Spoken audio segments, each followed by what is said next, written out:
నమస్తే, welcome to I news. తెలంగాణలో వరుస సిట్ కేసులపై భారీ చర్చ జరుగుతోంది. ఫోన్ ట్యాపింగ్ కేసుతో ప్రారంభమైన ఈ దర్యాప్తుల పరంపర drugs, Formula E, Kaleshwaram, betting apps, social media కేసులు, తాజాగా బండి సంజయ్ కుమారుడిపై నమోదైన ఫోక్సో కేసు, ఐపీఎస్ అధికారి భార్య హత్య కేసు వరకు విస్తరించింది. ఇక వరుసగా స్పెషల్ ఇన్వెస్టిగేషన్ టీమ్స్ ఏర్పాటు కావడం ఇప్పుడు తెలంగాణ రాజకీయాలను వేడెక్కిస్తోంది. ఇవి నిష్పాక్షిక దర్యాప్తులు కావని, రాజకీయ ప్రత్యర్థులను టార్గెట్ చేసే వ్యూహమని ప్రతిపక్షాలు ఆరోపిస్తుంటే, ప్రభుత్వం మాత్రం ప్రతి కేసు చట్టబద్ధంగానే విచారణకు వెళ్తోందని చెబుతోంది. కూర్చుంటే సిట్, నిల్చుంటే సిట్, తుమ్మినా సిట్, దగ్గినా సిట్ అన్నట్లుగా ప్రతి కీలక అంశాన్ని సిట్కు అప్పగించడం వెనుక రాజకీయ ఉద్దేశం ఉందా? ప్రభుత్వ వైఫల్యాల నుంచి ప్రజల దృష్టిని మళ్లించేందుకే ఈ దర్యాప్తులా అనే చర్చ రాజకీయ వర్గాల్లో తీవ్రంగా సాగుతోంది. సిట్ విచారణల పేరుతో నోటీసులు ఇవ్వడం, మీడియాకు సమాచారం లీక్ అవ్వడం వంటి అంశాలు కూడా ఈ ఆరోపణలకు మరింత బలం చేకూరుస్తున్నాయని విమర్శకులు అంటున్నారు. తెలంగాణలో ప్రస్తుతం కొనసాగుతున్న ప్రధాన సిట్ కేసులు ఏవి? ఏ కేసు ఏ దశలో ఉంది? రాజకీయ ఆరోపణల వెనుక వాస్తవం ఏమిటి? వివరాలు చూద్దాం.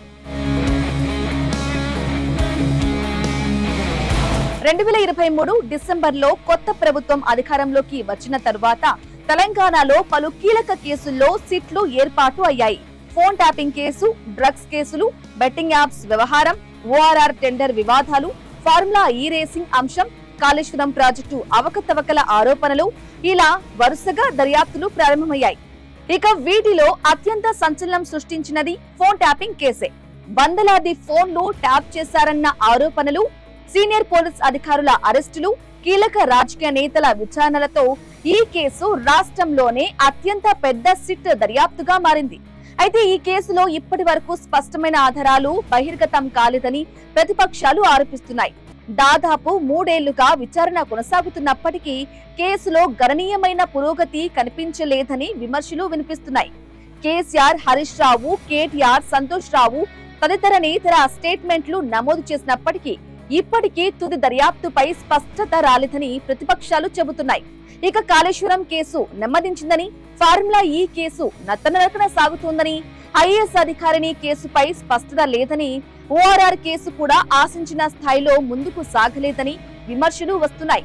ఇక ఈ సిట్లపై రాజకీయ దుమారం కూడా రోజు రోజుకి పెరుగుతోంది.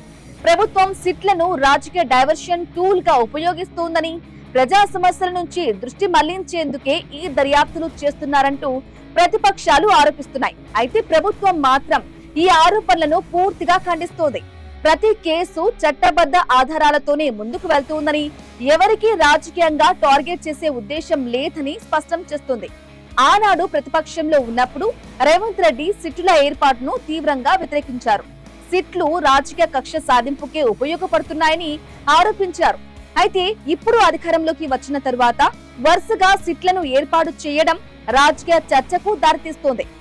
ఇతర కీలక సిట్ కేసులో drugs farm house case, betting apps rocket, NTV IAS వివాదం, సోషల్ మీడియా ట్రోలింగ్ కేసులు, ఎస్ఎస్ఏ పేపర్ లీక్ ఘటనలు కూడా ఉన్నాయి. కొన్ని కేసులు ఛార్జిషీట్ దశకు చేరుకోగా మరికొన్ని ఇంకా విచారణ దశలోనే కొనసాగుతున్నాయి. హెచ్సీఏ కేసు అయితే కోర్టు ఆదేశాలతో ప్రత్యేక సిట్టు పర్యవేక్షణలో కొనసాగుతోంది. మొత్తానికి సిట్లు ఇప్పుడు కేవలం విచారణ వ్యవస్థలుగా కాకుండా తెలంగాణ రాజకీయాల్లో కీలక చర్చకు కేంద్ర బిందువుగా మారాయి. ఇవి నిజమైన అవినీతి విచారణలా లేక రాజకీయ వ్యూహమా అన్నది రానున్న రోజుల్లో కోర్టు తీర్పులు, దర్యాప్తు ఫలితాలే తేల్చనున్నాయి.